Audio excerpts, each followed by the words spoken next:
Gargaarra biyya gargaarra ijoollee isin gargaartisan guddisee akka bulchiinsa magaalaa Burraa isatti niin galatoomfadhaa jechuudha. Isinilleen aadaa wal gargaaruudha, aadaa Oromooti, aadaa wal gargaarsaa. Namni haa qabu, kan qabne gargaaru aadaa Oromooti. Gidduu kanatti aadaa nuti hin qabne hin dhaalamne gargaaruurra gargaaramuu fedhu, harka namaa eeguu, suraadaa keenya hamte jechuudha. Keenyummaan kawaa qabu, kawaan qabne yoo gargaare ummata miliyoona hedduu waan taaneef harka namaa akkan eegganne namatti agarsiisa jechuudha.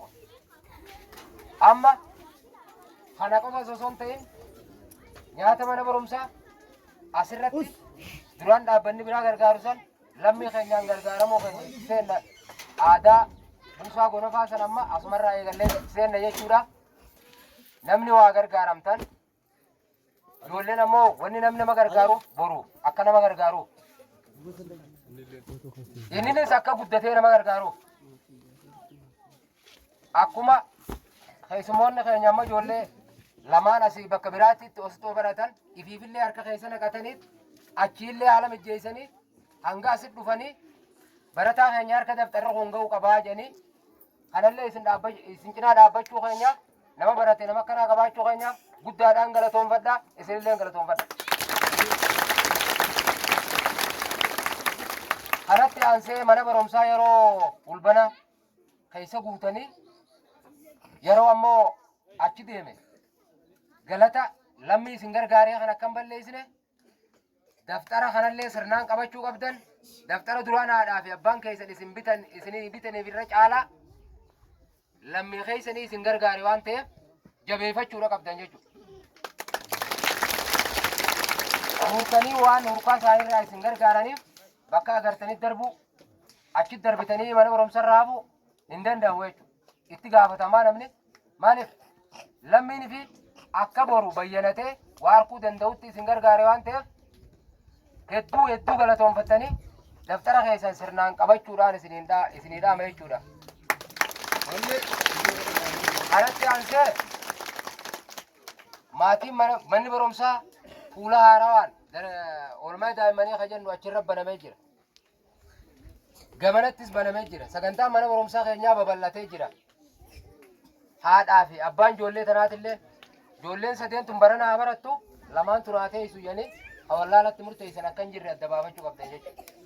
Maaliif waan rakkanneetuma akka goone kan gargaaranis akkuma galatatti galatoonfanne kaanillee itti rakkanne maatiin mana barumsatti hafuu qabdu mana barumsarraa alatti barana daftara bituu hin danda'u sadeen turaaftu jedhanii wallaalatti murteessan hin jiru waan ta'eef tokko maatii teenyaa duguunee mana barumsa galchuun barbaachisaadha jechuudha. Haalli keenya yoo baranne qofa hiyyummaa keenya yoo baranne qofa injifanna waan ta'eef akka bulchiinsa magaalaa Burraa isatti hedduun isin galatoonfadhaa hanganumaan jechuu barbaadaa uummanaan jira.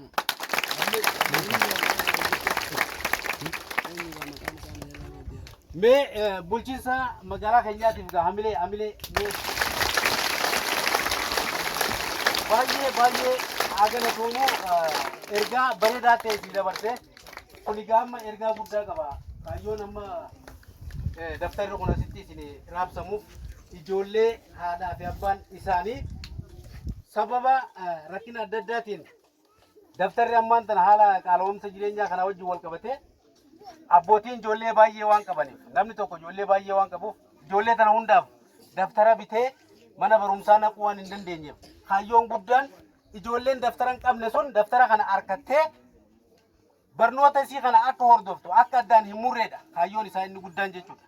Kanaaf amma namoonni daftarri kun harka ga'e guyyaa tokkoof daqiiqaa tokkoof illee daree barnoota addaan muruu hin qabu jechuudha. Maaliif sababni isaa maateriaalli barnoota wanni isa barbaachisu hundi asii kennameefii jira waan ta'eef namoonni wanti kun kennameef sababa rakkoo adda addaa dhaleessuu hin danda'u jechuudha. Yeroo hunda guyyaarraa daree barnootaatti argamee barachuu qabaa, if jijjiiruu qabaa, biyya isaa jijjiiruu qaba. Namni barate ofiis ni jijjiira, biyya isaa jijjiira, lammii isaallee ni jijjiira jechuudha.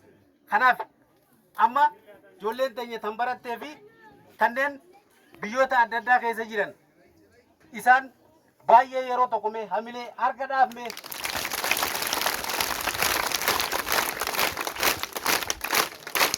Ayyee galatooma isaan hundaa'uu bakka jiranitti fayyaatti haa ta'u umrii haa dheeressuun yaa isaanii rabbi haa guutuuf jenna.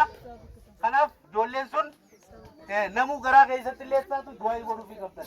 Namoota waan kana itti yaadee lammii keenya rakkachuu hin qabu jee asitti waan kana qindeessanii akka isin harka godhan. Kanaaf sirriitti bakka raftanitti illee du'aa godhuufii qabdanii jechuudha. Ifaadhaami? Kanaaf egaa ammaan tana itti aansee indoostonni ijoolleen keenya ergaa tokko tokko isiniif dabarsanii kanaaf gara isaanitti dabarsaa jechuudha.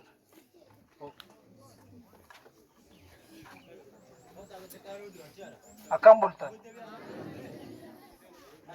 Duraan dursee mana barnootaa kana nu dura namni itti barate hedduu jira. Nu boodaas namni itti barate hedduu jira. Wanni nuti kana yaanneef ofirraa kaanee jiraaf maammassaa fi misbaay ijoolluma teenyaaf binna fakkeenyaaf maatiin isaanii yoo ni jira. Isaaf gaafaan bituuf yaadu daftarri ijoollee teenya qofaa qarshii 3,000 yoo fita. Qarshii 3,000 fi 500 ol fita. Maybe ummaan xiyyanni naggaddii bituu dandeessi yookaan anis gargaaruu hin danda'a. Namoonni biroo immoo kan waan kanarratti yookaan bituuf hin dandeenye hedduun akka jiru ni beekna. Ganda kana keessa dhalannee keessa guddanne waan ta'eef jecha maal gochuu qabnaa kan jedhu saafii hojii mari'annee jalqaba anumaa fi inni darzaana 2 bitnee samboodarra nama 100 daftara bara kana mana barnootaa kanatti ijoollee barattuuf bituu qabnaa jennee kaane namoota ijoolleelee biyyoota garaagaraa jiran Masri Kaayiroo warra jiran Saudi Arabiyaa warra jiran akkasumas Awurooppaa fi Ameerikaa warra jiran kallattiin dawwallee fi mari'achiisuu eegallee waan nuti mari'achiifne san ijoolleen waan nuti yaadne barataa 100 akka karoorsinee garaagarummaa guyyaa 15 keessatti barataa 300 akka binnu nu arjoomanii jechuudha. Anamma wanni jedhu Barsaan Jaafar dubbatee jira. Ijoollee Kaayiroo jirtuuf ni beektan irra caalaa warra hojii barachaa turredha. Yoo isaanii sirriitti du'aa gootanii isaan bakka barbaadan gan osoo rakkanne jiraattan dhaamsa kiyya kun. Ijoolleen Kaayiroo jirtu yoo sirriitti du'aa gootanii fi bakka isaan barbaadaniin geessan waan biroo dhiiftanii jechuudha. Histii walii yaaduu dhiiftanii, wal hamachuu dhiiftanii, wal qoccoluu dhiiftanii isaanumaaf du'aa yoo gootan ijoolleen tan Aliyyii qofaa miti. Akkasumas Fatiyaan Adamis ta Adam qofaa miti. Ayyaantuun Haamidis ta Haamid qofaa miti. Keessan hunda arra naaf isaafin yookaan misbaa'iif yookaan saaniyyoof arra sun dhufne. Eenyuuf dhufne nuti? Isin hundaaf jechuudha. Isaanis akkasuma. Sababa kanaa ijoollee saniif sirriitti bara 2015 kana keessa fe'uu qabdan. Yoo isaan fe'uu baattan amatan dachaa naaf isaafinis. Dhagaa kana wanni isin bira dhiisee deemu. Yoo sirriitti du'aa gootanii fi ijoollee san nurraa fe'uu baattan amata nuti isaan hin gaafannu. Asitti isin dachaanu jechuudha. Yoo akka nuti dachaanu feetan, yoo akka ijoolleen sanis isin gargaartu feetan, ijoollee san nuuf yaa tokko. Lammaffaa immoo daftarri finne kun xumura waggaa irratti dachaanee laalla. Barataan daftara kanarratti eksiin jiraatte. Xaansan ni beekanii barsoonni hin dhiifnu nuti. Dhagahu jirtan barattoonni akkasimi. Barataan bachiisuudhaan miti taphachiisuu nagaa. Eksiin irra jiraatte hin dhiifnu tokko. Lammaffaa immoo haadha abbaan sababa daftara bituu dadhabuutiin kanarraa illee yoo hafe ni binna daftara. Waadaa wanni isin eegallu jechuudha fuula keessan duratti. Namuma barataa barnoota jaalatu. Kabaruu biyya tana ni jijjiirattan. Kanarraan meebii nama 400 ni gaasa daftara kuni 300 jennee hafinnu malee isaanirraa yoo hafees itti daballa. Garuu immoo caasaan aradaatis haa ta'u qaamni hawaasaa haa ta'u barataa deemee horii kotteedhaan naa ofii jettanii warri ijoollee milkaa'etti ergitan barnoota irraa hambiftanii qarshii 100 qarshii 70 seenaan isin gaafata. Qarshiin 100 irraan tanaa meebii guyyaa tokko mana keessa waan takka isin godhuu dandeessi. Garuu boruuf ammoo jireenya isaanii boruuf jireenya keessan boruuf yaaduutti hin jirtan jechuudha. Daa'imni namni umriin isaa barnoota irra jiru hojiin isaa barnoota malee waan birooti miti. Kana gaafan jedhu immoo barattoonni yookaan ammoo daa'imman maatiif hin gargaarinaa miti. Anaaf isaafiinis anaa fi barsiisaan Jaafaris Anaa fi barsoonni as jiran kun irra caalaan ijoollee asitti waan taaneef jecha horii tiisaa, re'ee tiisaa, akaafaa adeemsa namni ilmi qotee bulaa tokko keessa darbu hunda dabarreeti sadarkaa amma irra keenya irra keenya jechuudha. Kanaafuu wanni keessattuu ijoolleen warri caasaan araddaa jechuudha. Nama hin baranne ka magaalaa kanarra taa'u yoo isin asirratti dhiiftan isintu itti gaafatama. Caasaan araddaa nama hin baranne ka magaalaa kanarra gandaaf isin arganna ka magaalaa kanarra taa'u yoo asirratti dhiiftan isintu itti gaafatama. Kana ol deemnee warra aanaatti bulchaanis ni dhufanii itti aanaan ni dhufanii ni madanna nuti. Nama maatii ijoollee barataa yookaan ammoo umriin isaa maatii gargaaruu ga'ee gargaaruu dhiisee suuqii dura taa'ee akka nama guddaatti jimaa nyaatu guyyaa halkan yoo dhiiftan adaraa isin hin dhiifnu. Santuma obboleessa kiyyaa haa ta'u, bariisoo haa ta'u, qananiisa haa ta'u. Waraanaas ergaa warra akkasii ani isiniif hin ayyama. Nama hin baranne jechuudha. Garuu ka baratu ka barnootatti jiru isinuu fuutanii argitan san abdiin qabaa. Namoota ciccimaa isaa ta'u jechuudha. Kanaafuu isa kanarratti nama hawaasaan argamne caasaan araddaa as jira. Kantibaanis yookaan ammoo warra araddaatti waan ta'e jecha ijoolluma keessan ijoollee isin adeera taataniif, ijoollee isin eessuma taataniif, ijoollee isin dubrii taataniif hundi fira namni jiru kun namni firan ta'in hin jiru magaalaa kana keessa. Sababa kana gaafa namni fira keetii ijoolleen ati eessuma taatuuf ijoolleen ati silaa boru bakka gahanii na fayyadan jettee yaaddu asirratti feestaala gurraachatti miika aayilaandii maranii jimaa san yookaan jimaa fudhatanii akka nama maarsirra jiraatutti yookaan lafarraa bite maarsirra yookaan ammoo saatarnirra pilaanetii birootti ol bahee gammachuu akkasitti dhagama gaafa ijoollee as ilaallu. Ofitti xawachuu jirtan yeroo keessan gubuu jirtan warra san jechuudha. Namni haadha abbaaf hin argamne bakka sirrii hin gahu kan isiniif hin himu. Naafisaa fi ummaa teenya gaafadha akka ittiin jallannu. Kan afaan guundee dubbachuu dandeenya. Du'aa isaaniiti carraa arraan tana bakka jiraachuu jirru san kan nu jiraachise waan kana yaaduu kan nu dandeessise waan birootii miti. Amma waanuma kana akka wanni kun dalagamu yaaduu kan nu dandeessise abaarsan qabnu jechuudha. Namni haadha abbarraa abaaramee dhaga'u jirtan dhaloonni lafaa ol guddatu kun yoo nama lakkuun Oromoo jira magaalaa kana keessa erga naafisaa fi yaane erga dachaane booda nama nuti hin beekne irra jira. Namni Oromoo jira haa Oromoo rakkoon qabu baay'achuun namaa garuu namni baay'ate yoo itti fayyadamuu baattan hattuu asii oomishamtu jirti. Shiftaan biyya kana asii oomishamu jira. Namni biyya tana booda girgireessu asii oomishamu jira. Yoo maal ta'uu baate tokkoffaa yoo daa'imman keessan amantiirra guddisuu baattan safuudhaan yoo guddisuu baattan barnoota saayinsiitiin yoo guddisuu baattan namni boroo abbaa harka irraa muru namni boroo obboleessisaa ajjeesu as keessaa oomishamu warra tattaa'u kana jechuudha. Meebii namoonni warri nu hortan isin ofii keessanii waan kuttaniin kuttan dhaloonni sadarkaa nuti amma irra jirru kanarra jirru immoo keessattuu barsiisonni as barsiiftan manni magaalaan tun baddus isiniini toltuun isiniin jechuudha. Barsaa Jaafar, Barsaa Badirii, Faayidaan, Suutee, Badhaasu hundi keessan jechuudha. Zakkoos dabalatee nama asitti dhalatee nama asitti guddatee nama hin baranne kan jeequ yoo akka feetanitti tumtan yoo akka feetanitti adabtan namni isinitti dubbatu hin jiru. Kana jechuun ammoo barsaan dura ofiisaatiin maal gochuu qaba akka barsatti waan isarraa eegamu hubachuu qaba jechuudha. Kanaafuu daftarri dhufee jira kabirootiin ni dhufa. Yoo isin barana kanaan sirriitti barattan xumura waggaadhaa gaafa manni barnootaa cufamu yoo rabbi jee yooni yeroo qabaanne ni dhufna naafisaafin. Maaliif dhufna?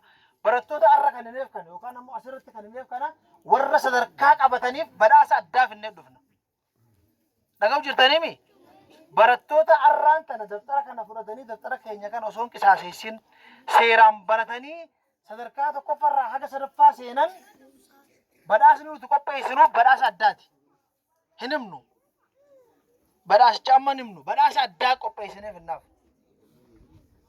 Namni badhaasa san fudhatee akkasumatti itti fufa. Sagaleef godhanis dabalaa deema.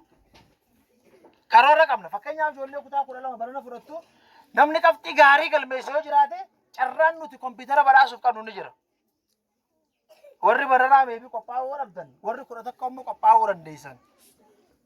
Sababa kana jalqaba irratti daa'imman ofii keessaniif maatiin keenya nama baratee miti ni beeytaniimi. Takka abbaan kiyya yookaan ummaan kiyya qubeen kun aada kun baadha akkasitti adda baasuu dubbisinaan hin jenne hin baranne waan ta'eef maatiin keessanis akkasuma isiniin jechuu hin danda'u. Isaan hin baranne garuu jireenya maatiin keenya jiraachaa turan kan isaan itti nu jiraachaa turan ijoollee teenya itti jiraachisuu hin qabnu wanni isin jedhamu jechuudha. Ijoollee teenya fakkeenyaaf akkaan itti guddadheen beekaa garuu namni narraa horamu akkaan itti guddadhe guddachuu hin qabu bakkaan itti guddadhe guddachuu hin qabu jireenyaan an jiraadhe jiraachuu hin qabu. Kan amana yoo akkasii yaaddan bakka guddaa ni geessan. Yoo akkasii yaaduu baattan ammoo ofii keessaniifuu of jijjiiruun ni ulfaataa jechuudha. Kanaafuu isa kanarratti sirriitti itti yaadaadha. Shabaabni sirriitti irratti hojjechuu qabdan. Inni biroo dhaamsaan dhaabuu barbaadu namni inni galateeffachuu barbaadu haawwan keenya haadholii keenya obboleeyyan keenya kan dubartoota oguta qarqaraadhaaf hime. Har'a injiinar Saafiin injiinara akka itti ta'e gargaarsa dhiiraatiin miti. Meebii ni jira hojiin abbaadhaan jiru miti haaduufi miti. Haati gahee qabdi waan ta'eef akkasuma anaas sanuma namoota birootis sanuma. Ammaas namni hojjetee dhiira jiraachisu jiru dubartoota.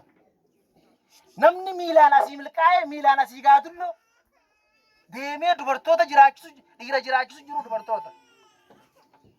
Magaalaa kanarra yoo baatan soorasaa 4 fi 5 dhiira malee dubartiin gartu. Dubartiin yookaan rukutte yookaan immoo karaa dalagaadhaa kutte. Warri biyya balleessu jiru dhiira tana fudhadhaa manguddoonis dhiirti manguddoo kana fudhadhaa. Warri biyya balleessu jiru gurraayisa balleessu jiru ardaa sattawwaa balleessu jiru isin dhiira gurguddoo nama namni dura laaluudha kana fudhadhaa.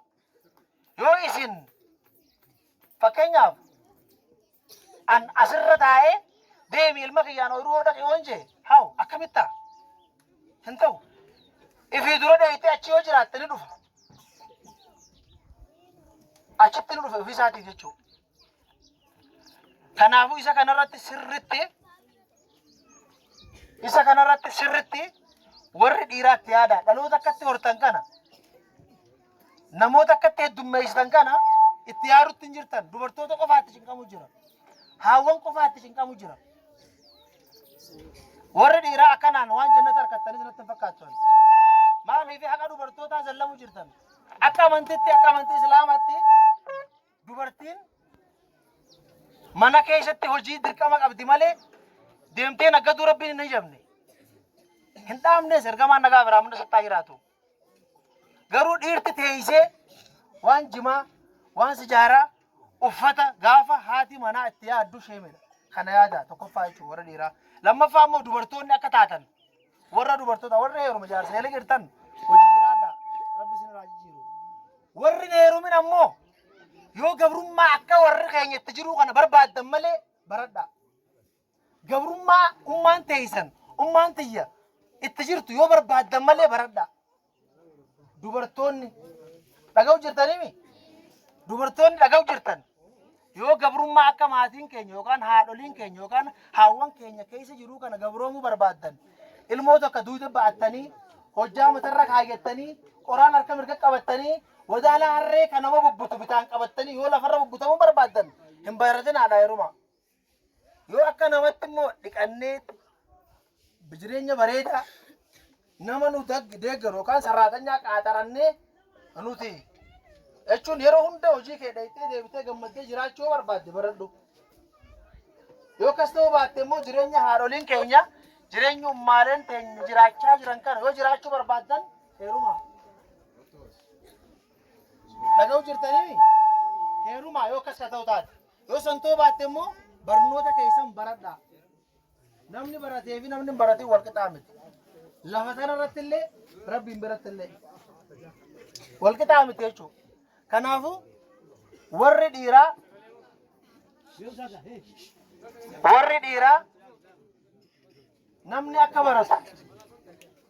namni akka baratu yookaan ammoo ijoolleen teessan akka baratu dirqama godhuu qabdan.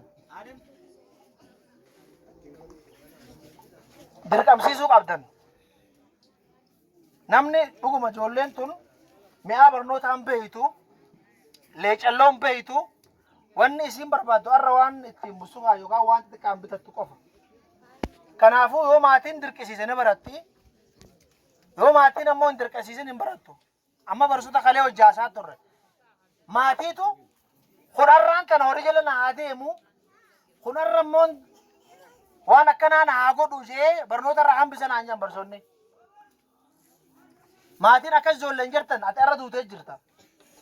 Osoo ati fayyaa qabdu waan daa'imni dalagee fide namni barnoota yookaan hojii barnoota irra jiraachuu qabu silaa gaafa waan akka isinitti ijoolletti jajjabeessitu haalaan qaaniidha jechuudha. Hanga lafa tanarra jirtutti namni ijoollee horoof jiraata yookaan ilmaan dadhabsiisaniif jiraata, biyyaaf jiraata, ofiisaatiif jiraata. Kanaafuu abbootiin teenya warri akka mareefu manguddoo jechuun du'aa nu godhe yookaan akkasii yaa'an aggadaa yookaan deemaa lafaa kaafaa yookaan akkasitti waan silaa hojii humnaa dalagaa hin jennuun har'a. Ni jirraa waan dandeenyu ni gargaarraa akka isaan maal isaanirraa barbaanna. Rabbi isaanirratti qulqullaa'anii akka du'aa nu godhan qofa barbaanna waan birootii miti. Namni gurguddaan kun jechuudha. Manguddoonni akka reefuun tana du'aa nu godhan isan Rabbi wajjin sirriitti walitti hidhatanii ni torkiin isaaniitiif Rabbi walitti banaa taate ijoollee tanaafis du'aa godhuudha waan birootii miti. Garuu namni fayyaa qabu ka dalagachuu danda'u dalagu. Barana roobni bakka biroo hongeedhaan rakkachaa jiran hawaasni. Naannoon biroo fakkeenyaaf bookee yoo fudhattan hin jiru midhaan. Har'a garuu as midhaan gaafa laallu ni jira. Ooyiruu nama dalagatee, ooyiruu masluufaa, ooyiruu namarraa asirra taa'aa oolu midhaan ooyiruu hin jiru gizee laallu.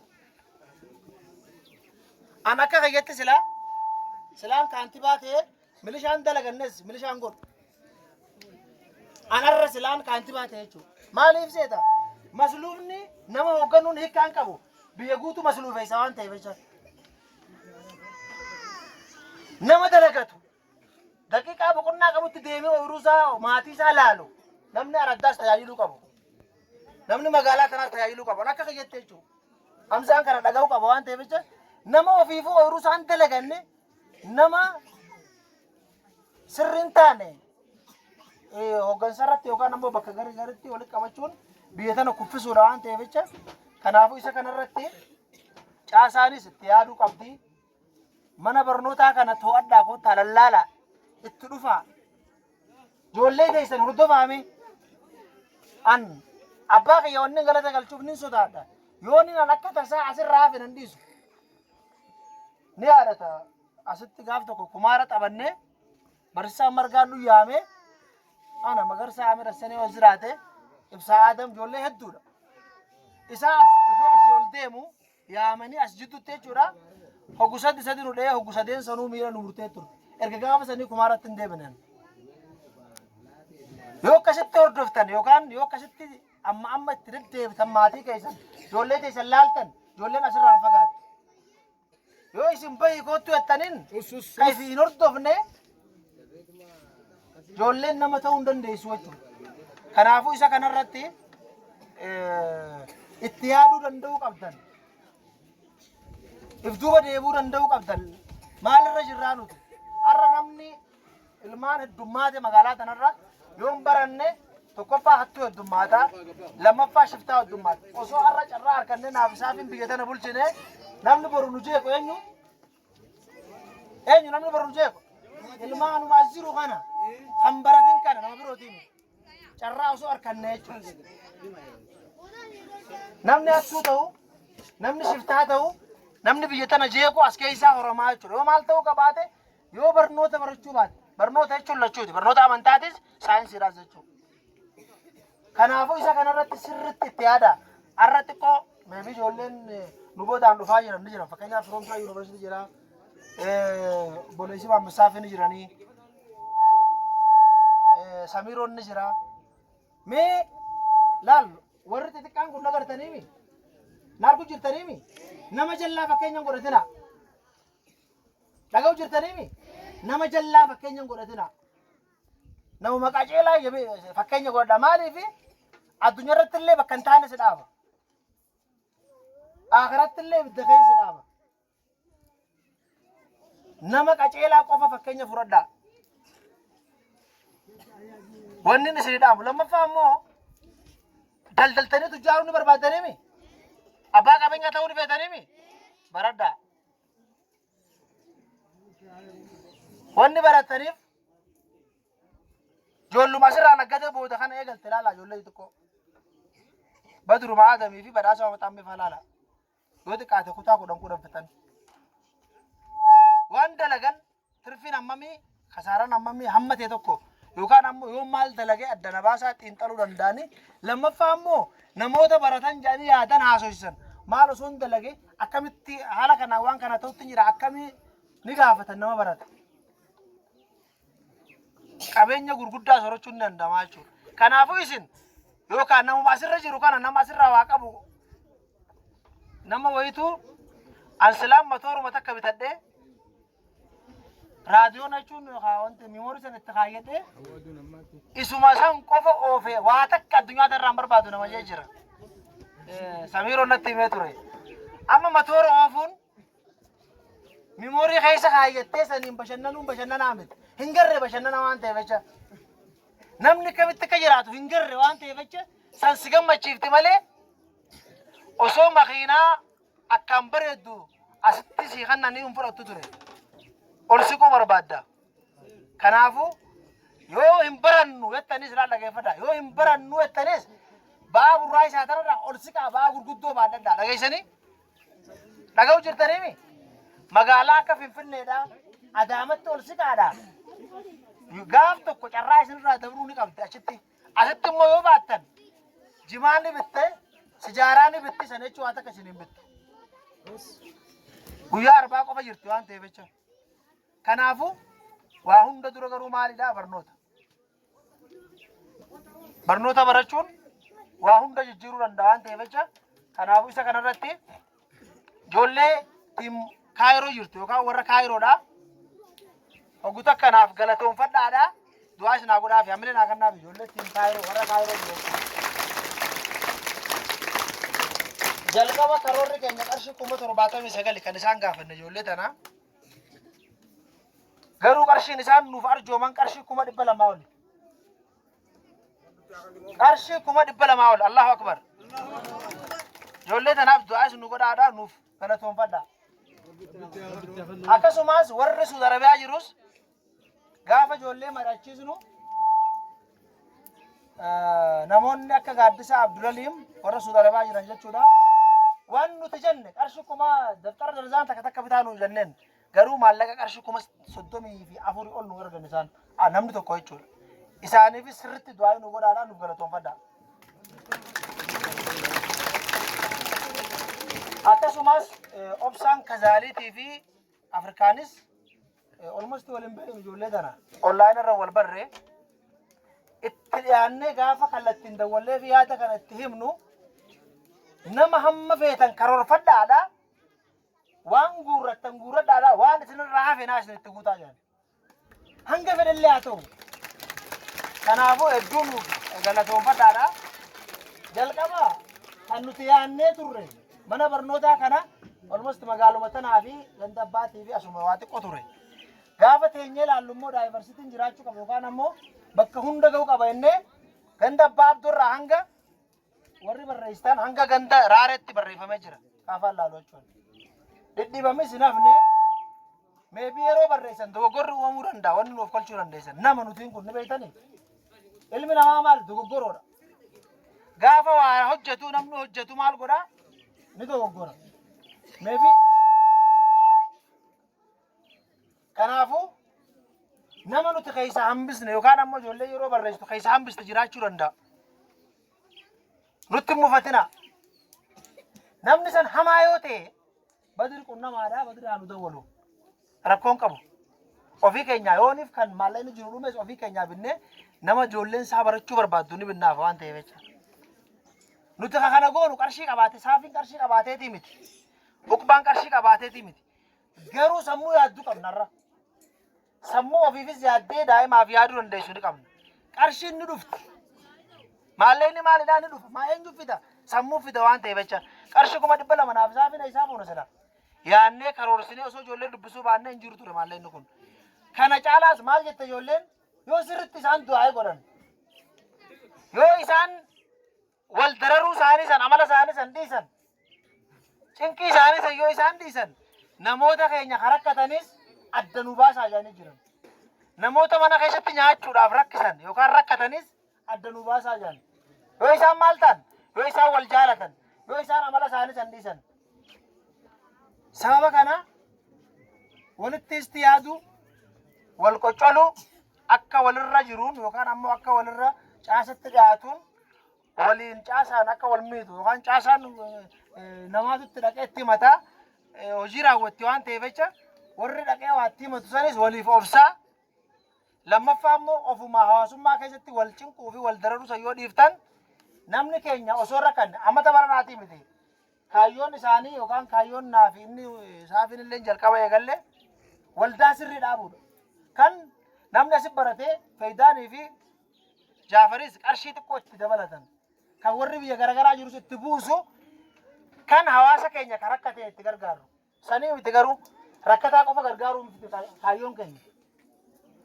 Nama dalagatu waan inni dalagatuun itti godhudha kaayyoon keenya.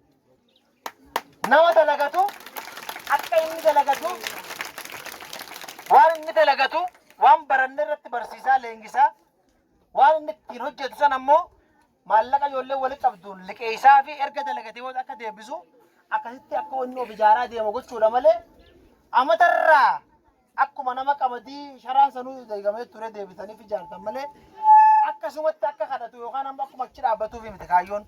Nama lakki hin dalagadhu an gargaarsumaan barbaade yoo jee haatu hin gargaarru kaayyoo keenya nuti. Hin dalagadhu lakki waanuma namni kanneen barbaadaa sanumaan fayyadamaa namni jedhu hin gargaarru.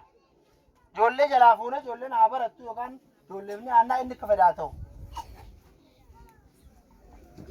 Kanaafuu haasawaa isinitti guddisee aduu kasii jirta waan ta'eef jecha dabalataan injiinar Saafii Misbaay dabalataan ergaa dabalataa akka dabarsu asumaan isaa feera jenna ani jedhamu.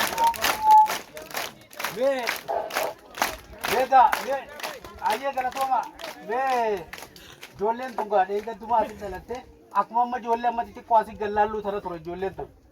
Kanaafuu mee ijoollee tana haalaan mee hamilee guddoo yeroo tokko mee regeessa hamilee godhan. Ayyee galatooma gara saasitiin dabarsaa.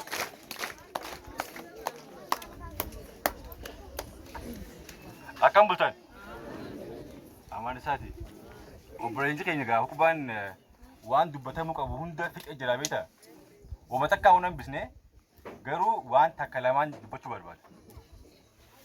Maaliin gachuu barbaade akkuma beekamu manni keenya parsantiin guddaan rakkina keessa akka jiru beekamaadha. Nama kana hunda immoo tokko tokkoon waliin ga'uun hedduu ulfaataadha. Kun amma eegalumsa malee ni eegalle malee xumura keenyaa miti kun jalqaba.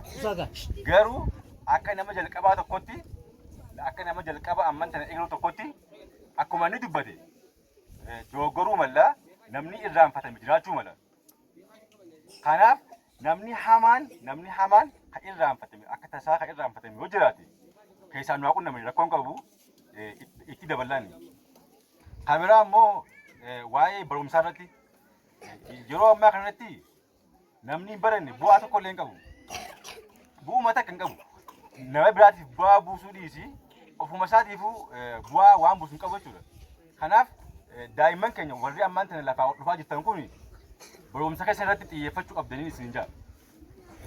Inni biraa immoo ijoollee keenya ammaan taa'aan tana nuuf arjoomtan tana akka du'aa isaaniif nuuf gootanii barbaada. Kanumas dhaammachuu barbaadu. Sila ammaan tana maqaa isaaniillee isiniif dhooyne hedduu nutti tola beekanii garuu immoo sa'aatii qabnu isinillee aduu keessa dhaabbachuu jirtanii obboleessa keenya hubbaa kana mee haata ka hamilee isaanii. Waan dubbatamuu qabu hunda fixee jira. Wanni itti ga'u tokkollee hin jiru jechuun ni danda'a. Galatoomaa isin jaa.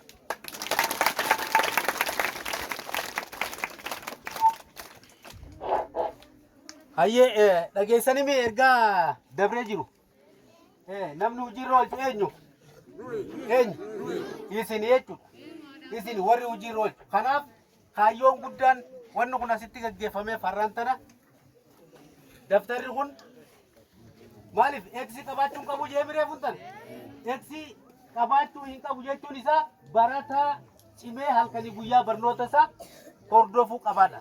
Namni halkanii guyyaa cimee barnoota isaa hordofee barsiisaa isaa hordofee daree barnootaa isaa hordofee eegsii ni qabaa? Hin qabu. Namni guyyaa tokko dhufee torbaan tokko hafee torbaan kaan keessa dhufoo hin ta'u kun barataa akkasii hin barbaannu jechuudha. Kaayyoon inni guddaan barataan guyyaa guyyaan daree isaa hordofuu barsiisaa isaa hordofuu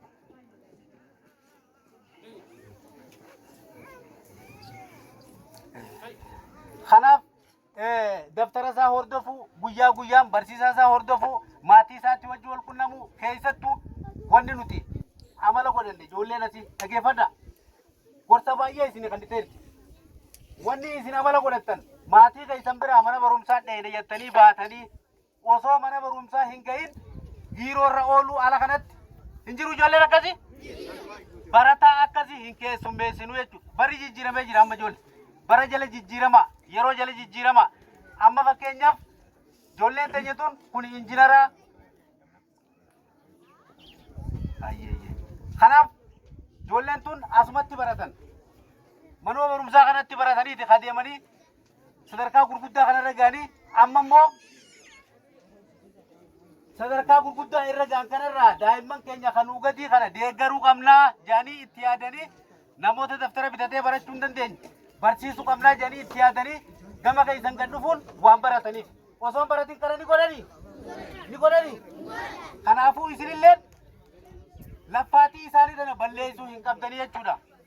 Qaceellootti barnootaan cimtanii sadarkaa gurguddaa irratti beekamuudha qabdanii kanaaf ijoollee biyya alaa ta'anii nu deeggaran sanis du'aayii isaanii irraanfachuu hin qabdanii yeroo hirriba keessa jirtanillee du'aayii godhuufi qabdanii jechuudha. Ifadhaami.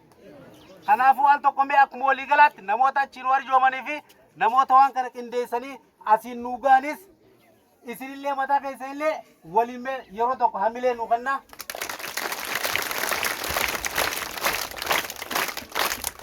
Fayyaa galatoomaan isiniigaa ammaan tan immoo ijoolleen teenya obbo Saafiin ijoollee achirraa nu arjooman san yeroo tokko namoota san maqaa dhageessisuun qabaa jee jira waan ta'eef meegaa namni nu arjoome tokko maqaan isaa beekamuudha qabaa mitire.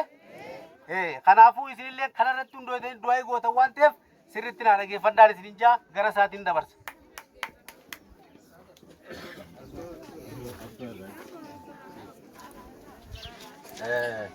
Jalqaba irratti nuti yaada dhiyeessinee fi anaa fi obboleessa kiyyoo qubaanii yaada kana dhugaa dhiyeessinuuf jalqaba anaa fi inni wal mari'anneeti uummata keenya kana gargaaruu qabnaa jenneeti wal mari'anne.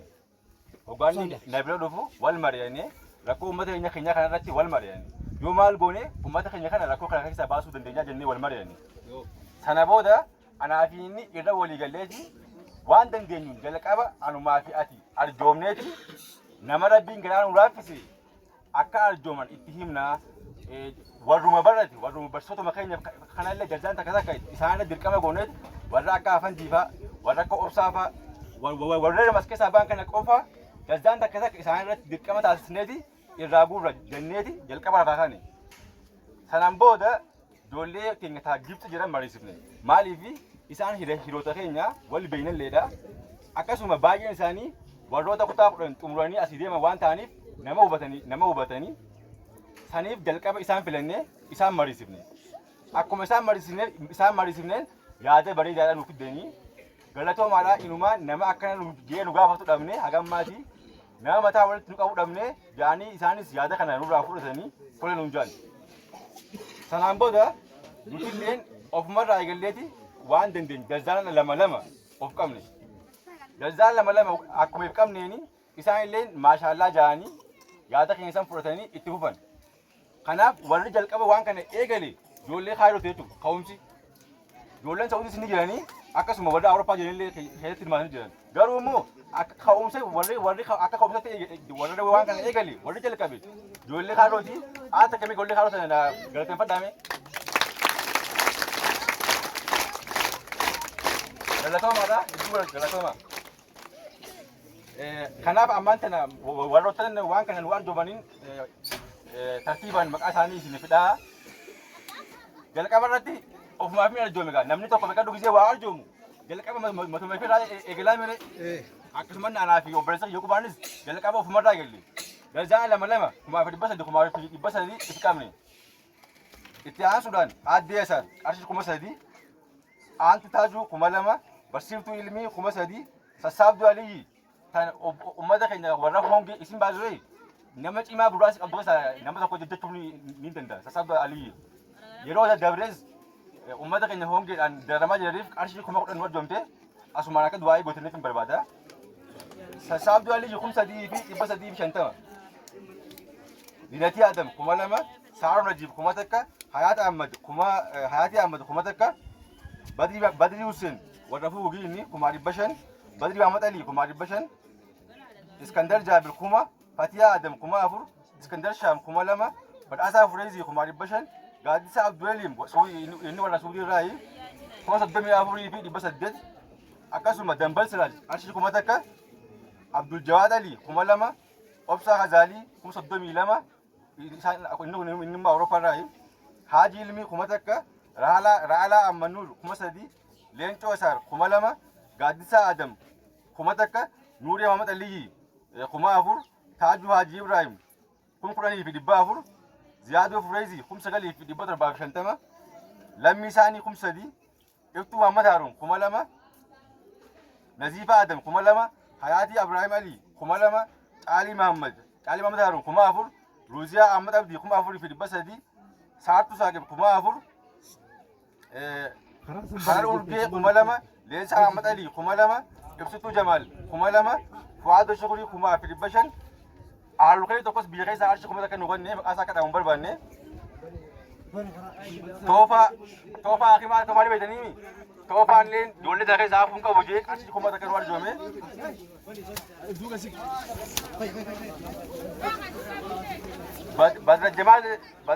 Badra Jamaal Sheekhaa qarshii 1,000 Ibsaa Mamassaanii warra miidhagaatii Iraaqii yaa dhageenyaan uma arjoome innis 500 Bayaan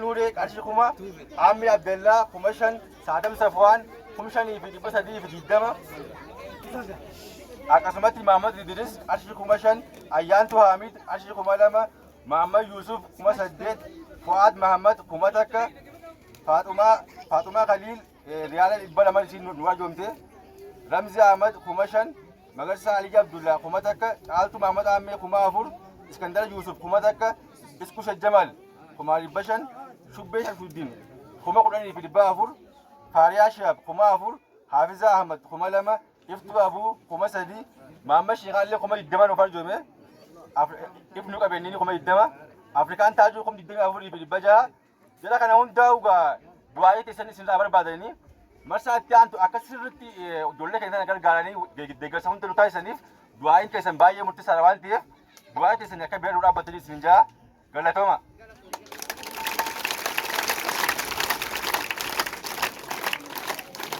Hayyee galatooma amma keessummaan aanaallee nu dhufanii jiranii kanaaf Hamza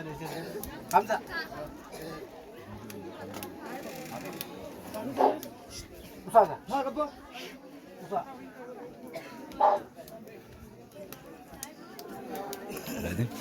Itu dalam foto lebar itu kat lah. Nu dhufanii isaan eegaa turre waa hedduu dubbanne reefuun tana namni barate barnoonni maal akka ta'e irraa kaafne bu'aa namni barate fide yookaan ammoo as keessatti namoota magaalaa tana keessaa ba'an abbootii qabeenyaa hedduu jira. Namoonni hooggansarra jiranis hedduu jira. Namoonni baratanis hedduu jira. Isaan san keessaa ammoo warri deebi'ee jechuun yaada gaggaarii fidee isin laalu jiru. Warra maallaqa hin qabne warra yaada gaarii qaban akka ta'an hubattanii jirtan waan ta'eef jecha keessummoota nu kabajanii deemsa karaa dheeraa karaa fagoo kana deemanii akkasumas guyyaa aanarraa as dhufnus galgala sa'a 10 fi achi kan buune halkan osoo haalli hedduun isaan rakkisuu konkolaataa nuuf godhanii hanga asitti akka gallu warra nu taasisaniif hedduu takka galatoomaa jennaanii galata isaanii amileedhaan nuuf galchan.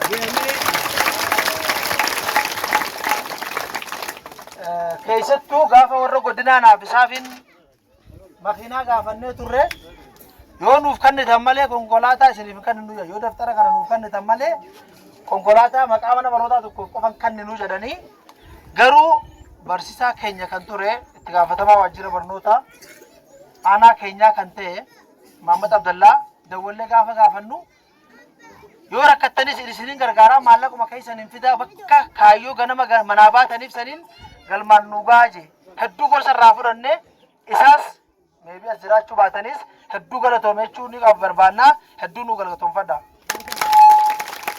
Maaliif waa'ee burraacha irratti hedduu nu mari'achaa ture yookaan nu gaafachaa ture ijoolleen naannoo kanaa barachaa hin jirtu keessattuu saafiidhaa wajjin sirriitti akka barnoota irratti barataniif nu wajjin irratti hojjedhaadhaa jeen nu gaafataa ture.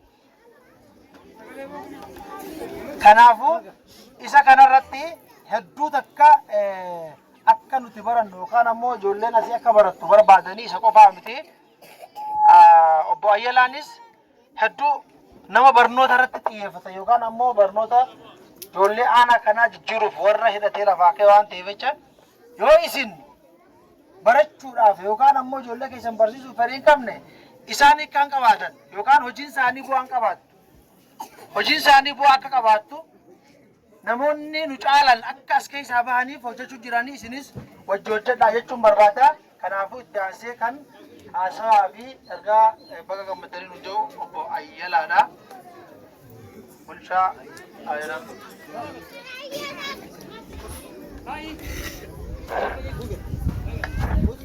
Nagaa bultanii? Ayyee eega yaamamne ganamaan nu bilbilanii turani. Haa ta'u immoo sababa hojii adda addaatiin qabamurraan nutis turree dhufne waan ta'eef turuu keenyaaf jalqaba nu of kolchaa jechuu barbaanna. Hin dhaga'amu sagalee?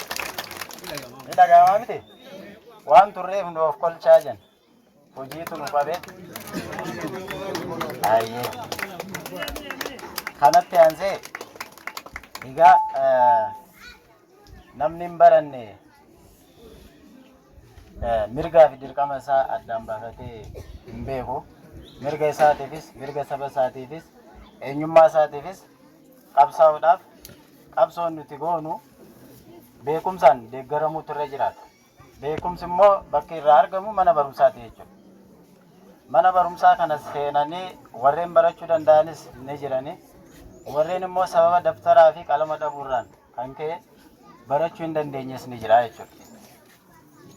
Isa kana immoo warra sababa daftara dhabaniif, sababa qalama dhabaniif, sababa rakkoolee adda addaatiin lammiin keenya mana barumsaa osoo hin seenne barumsa dhabuu hin qaban jedhanii karaa adda ta'een keessattuu karaa baratamee hin beekneen mana barumsaa kanarratti magaalaa Burraasaa kanarratti kaka'umsa ijoolleen as keessatti duree mana barumsaa asii yookaan immoo barsaa Badruu jechuudha fi koree as keessatti kaka'umsa waan kana deeggaruudhaaf warri kaka'umsa godhanis hedduutu jira waan ta'eef warra kaka'umsa godhaniifis warra immoo lammiin keenya barachuu qabanii daa'imman keenya barachuu qabanii jedhanii maallaqa isaanii xiqqaarraa hanga 34,000 warra arjaan godhaniif hedduu galata guddaa qabnaaf kabaja guddaa qabnaaf akka isinis nuuf galatooffattan barbaannaa jechuudha.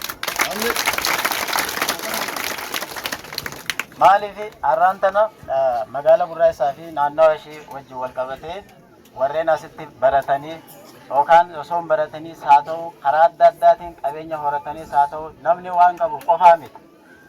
Ni dhaga'amaa miti? Waan qabeenya qabuufi miti kan nama gargaaru. Jalqaba sammuu nama gargaaru yookaan yaada nama gargaaru qabaachuutu irra jiraata. Ani waan hin qaburra waan xiqqoo qaburra cinaa isaa yookaan immoo rubuu isaa warra hin qabneef deeggaruun qabaa jee gaafa ka'u wanni xiqqaan gargaaran sun walitti ida'amee walitti dabalamee waan guddaa ta'a jechuudha. Kanaaf warra as keessa jiran warra immoo irra guddaa keessattuu karaa adda ta'een karaa sooshaal miidiyaadhaan yookaan feesbuukaa fi teelegiraamaan karaa adda addaatiin biyya alaarraa ta'anii dhugaa dubbachuudhaaf ani miseensa telegiraama isaaniitiin ture jechuudha. Akkaataan ijoolleen sun itti wal kakaaftu raajii namatti ta'a. Raajii namatti ta'a. Namni sadarkaa sanitti yaadee lammiin keenya sun barachuu qaba. Ani haa baradhus haa ta'us barachuu haa baadhus asiin ga'ee jira. Garuu dhaloonni na booda jiru kun baratee bakkaan ga'uutu irra jiraata jedhanii yaadanii maallaqa isaanii yeroo isaanii arsaa godhanii qabeenya kana walitti sassaabuudhaaf warreen godhan hunda ammallee irra deebitanii akka nu baratuuf kan barbaadnaa jechuudha. Namni ilaalama garaa garaa qabaachuu danda'a. Garuu immoo lammii gargaaruudhaaf yookaan nama gargaaruudhaaf nama ta'uu qofti gahaadha jechuudha. Nama gargaaruudhaaf namummaan gahaadha. Namummaa isaaniitiin bakka irraa deeman fakkeenyaaf namoonni akka Saudi Arabiyaatti jiran, Awustiraaliyaa yookaan bakka adda addaatti biyyoota garaa garaa keessa jiran waan kana daa'imman kana yaadanii rakkootu jira. Waan daftaraan ittiin bitatan hin qabanii bar biyya keenya keessatti jaanii biyya alaarraa ta'anii waan mana barumsaa qalama ittiin barreessu hin qabu jaanii yaadanii waliif kaka'umsa godhanii qabeenya kana naannoo daftara 306 fakkaata fi tilmaama maallaqa naannoo 200 ga'u jechuudha. Walis sassaabanii qindeessummaa eenyuyyuu sadarkaa aanatti alatti jechuudha. Nuti akka waajjira bulchiinsaatti isaan hin qindeessine tarii waajjirri bulchiinsaatis barnootaatis waan kana keessatti seenuu dhabuu danda'a. Garuu immoo sadarkaa asitti namni sadarkaa kanatti walii kakaasee daa'imman kanaaf yaadanii waan kana godhu raajii namatti uumaa jechuudha. Wanni kun nuti ijoollee kana keessa warra dudubbisneellee ni jira jechuudha. Akkamitti muuxannoo kana bakka biraatti dabarsuu qabna. Isin waan gaarii kanatti karaa rabbiitiinis waan gaarii nama rakkate gargaaruu kajuu keessatti jirtanii. Akka mootummaattis mootummaan yeroo ammaan tana karaa adda addaatiin wal deeggaruu irratti xiyyeeffata jechuudha. Waan gaariitti jirtanii. Immoo muuxannoo isin qabdan kana karaa biraatti dabarsuutu nurra jiraata. Kanjuu dubbisnee turre jechuudha. Haa ta'u wanni kun sadarkaa sanitti nu babal'atuu hin dandeenye. Immoo fuulduraaf immoo keessattuu magaalonni ni jiran biyya alatti namni nama hin qabne hin jiru. Nama barate kan hin qabne hin jiru. Kan waa qabu waan hin qabne irraas namni gargaaru sammuu gaarii yaadu hin jiru ni dhabama jennee iyyaadha. Haa ta'uti wanni kun immoo qindaa'ee gara hojiitti jijjiiramuutu irra jiraata jechuudha. Gara hojiitti hiikamuutu irra jiraata. Maaliif daa'imman har'aan tan asitti agarru kun guyyaa boru barsiisaan as keessaa ba'a. Boru as keessaa injiinarri as keessaa ba'uu danda'a jechuudha. Dooktarri as keessaa ba'uu danda'a. Ministeera ta'ee biyya gaggeessuu kan danda'u as keessa jira. Karaa adda addaatiin kan biyya bulchuu danda'u as keessa jira jechuudha. Namni dandeettii adda addaa qaba. Dandeettii uumamaan qabu san irratti immoo gaafa barumsaan deeggaramu raajii hojjechuu namni danda'u as keessa jira jechuudha. Kanaaf ammallee hojii gaarii eegalame kun warri qindeessus sirriitti jajjabaatee warri immoo nu deeggaraa jiranis hedduu akka mootummaatti galata guddaa galchineef jirra. Haa galatoomanii fuulduraafis kana caalatti lammiilee keenya kaas jiran kana sababa rakkoo adda addaatiin barachuu hin dandeenye kana ammallee akka nu deeggaran barbaannaa jechuudha. Maaliif namni har'aan tana daftara binneefii jira. Qalama binneefii jira. Mana barumsaa seenee ni barata. Gaafa gara mana barumsaa dhufnu immoo mana eenyutu keessatti waa aaraa kan jiru ilaaluun barbaachisaadha jechuudha. Rakkoo nyaata wajjin wal qabatee rakkoon ni jiraata jechuudha ammas.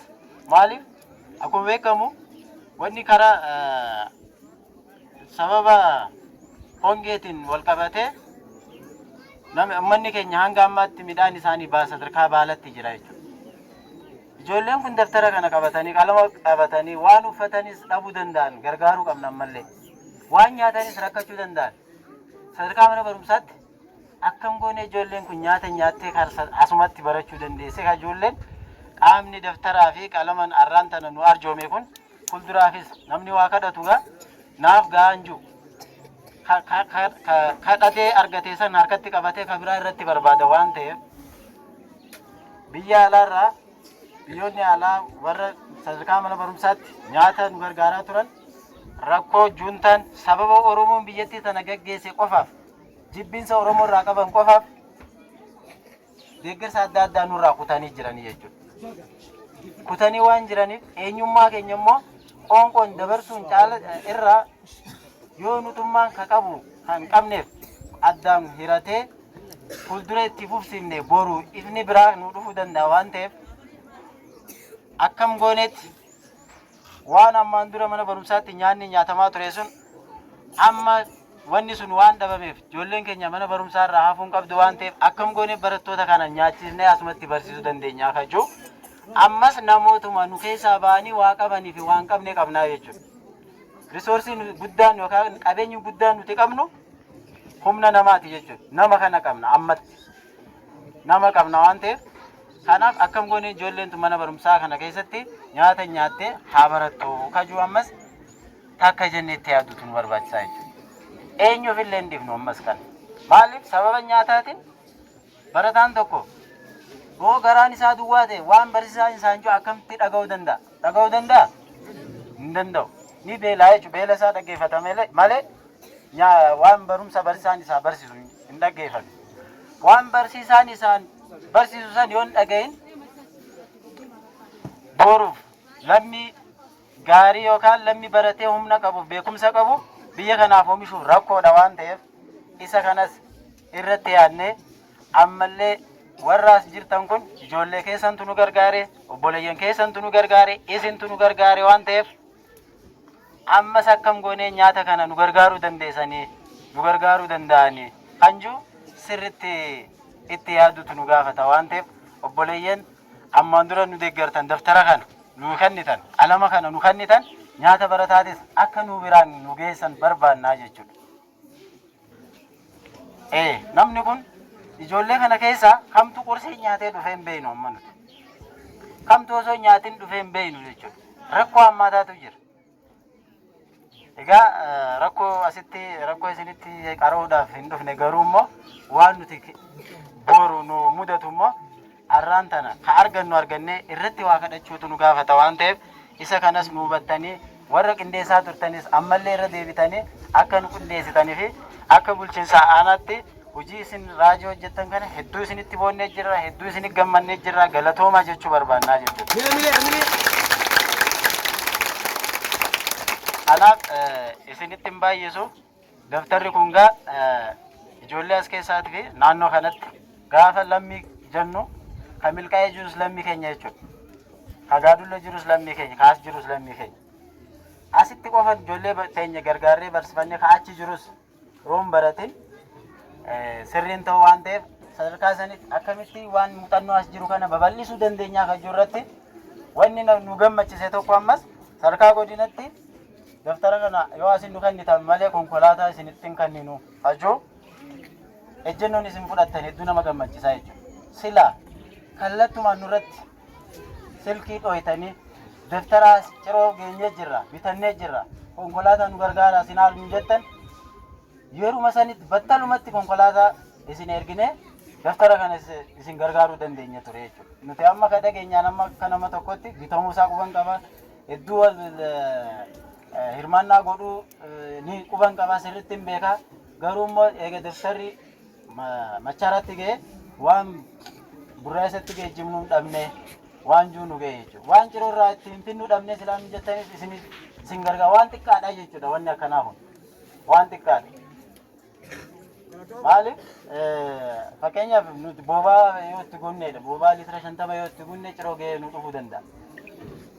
Daftara kana bituudhaaf immoo humna guddaa nu barbaada jechuudha. Humna guddaa waliin ga'uu hin dandeenyu.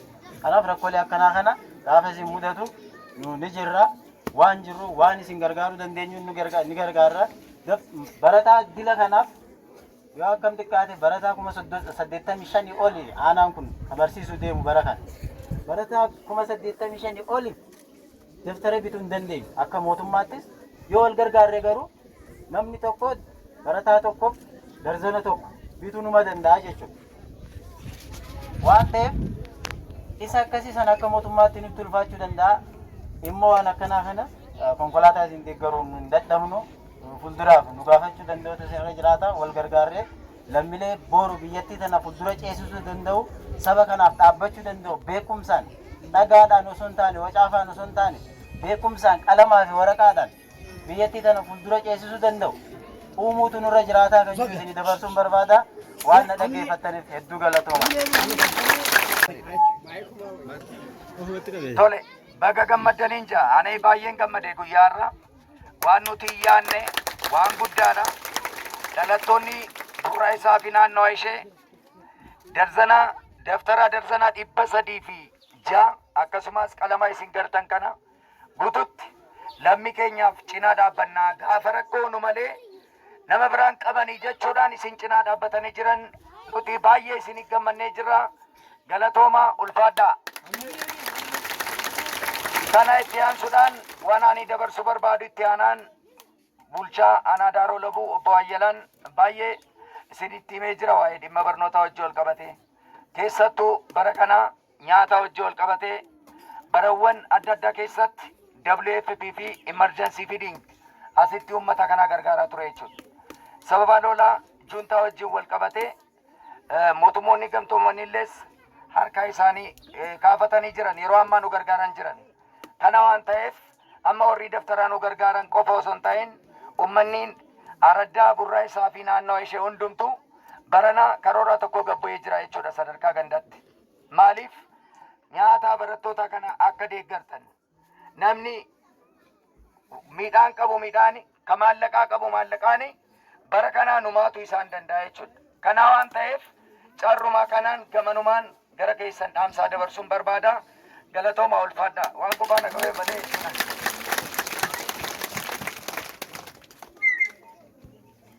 Ayyaanaati kan nuti qopheessine waanuma ofii qabnurraa asumatti amma waan sirreessinee jira.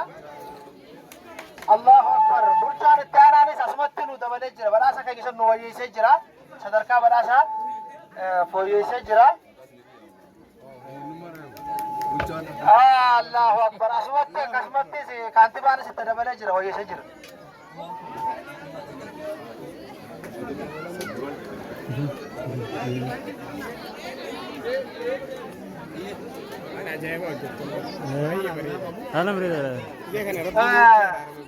Badhaasa addaati. Maaliif kana godhanii beektanii? Maallaqa qabaanneetii miti naaf saafin. Meebii warri aanaatis nu haammadhaa jedhanii konkolaataa nuuf godhan jennee abdii qabna. Sanumaaf qarshii fi isaa qabnu baasnee badhaasa qopheessin. Hamma isaa abbaan haa himu yookaan abbaan dhufu. Barataa Nuuraddiin Hassan Qaasim kutaa 8ffaa bara kanaa qabxii olaanaa averejii 83 fiduudhaan mana barnootaa kana maqaa yaamsee jira. Badhaasa kana kan nuuf kennu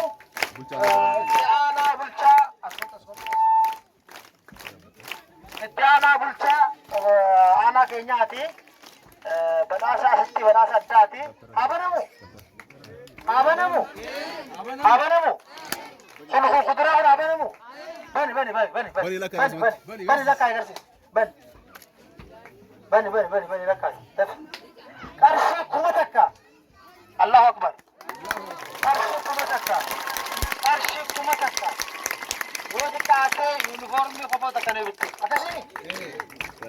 Yuunifoormii kophaa takka ni bitti mi? Kamisaa rakkoon qabutti daballaa fi amma kana ka goonee fi warri barana kutaa 8 fudhatu yoonii fi akkasatti 83 riikardii kana yoo cabsan ol siqa dhageessanii? Warri kutaa 8 dhageessanii?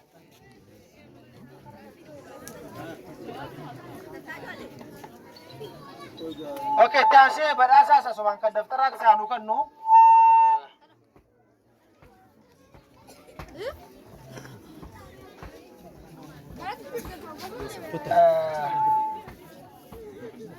Badhaasni daftaraa fi qalama ka waggaa guutuu itti baratu ka kennamee fi daftarlee waggaa guutuudha.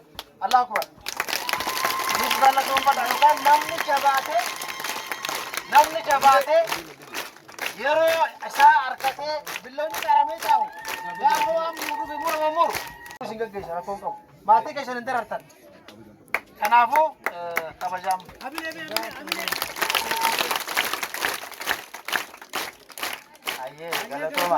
Galatooma jecha bara dabre asitti maatirii kutaa 12 ijoollee qoramte keessaa manni barumsaa kun nam tokko illee hin dabarsine. Hedduu itti gaddine maali rakkoon kajuu nuti deebinee waan laalaa jirra. Haa ta'u immoo haal dhaggeeffannu aduu keessa jirtanii guyyaanis guyyaa arbaati. Haa ta'u immoo sagantaa kanarraa wanni caalu hin jiru. Ijoolleen tun isin jecha achirraa laffaatee as jirte waan ta'eef isa kana kabajuun dirqama ta'a jechuudha. Yoo akkam xiqqaate laffaatii namaa kanaaf beekamti kan nutu nurra jiraata. Bara dabree akkas ta'ee jira jechuudha. Kanaaf namni bara dabree kutaa 12 qorame keessaa namni tokko manni barumsaa ittiin dabrin akka Daaroo Labuutti haayiskool kana jechuudha. Waan kana akkamitti akka laalluu fi abbootiin as jirtanis ijoollee keessan akka qoratan akka barumsa isaanii sirriitti hordofan gochuutu nurra jiraata. Yaa'u nuti asirratti nuuf galatoomaa sirriitti qoradhaa isinis barumsa keessan sirriitti itti cimuutu irra jiraata. Waan fedhellee ta'u namni baratee namni beekumsa qabu kufeen kufu waan ta'eef jabaadhaa isin jechuu barbaanna. Galatoomaa. Hamileedhaan gara iddoo isaaniitti deebanii keessummoonni keenya hojii isaanii haala biyyi keessa jirtuun baay'ee biisiidha waan ta'eef jecha asumaan ergaa dabarsan fixan jiran waan ta'eef jecha kabajaadhaan karaa nu banaadhaa fi nu gaggeessaa karaa nu banaadhaa hamileen nu horseessaa hamileedhaan nu horseessaadha barbaannaa waan ta'eef jecha dhageessanii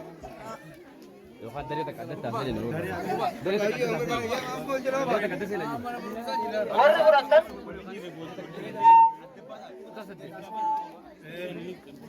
एक आप गमा party president बोलते हैं वाला का प्रेसिडेंट सनदे जानते हो का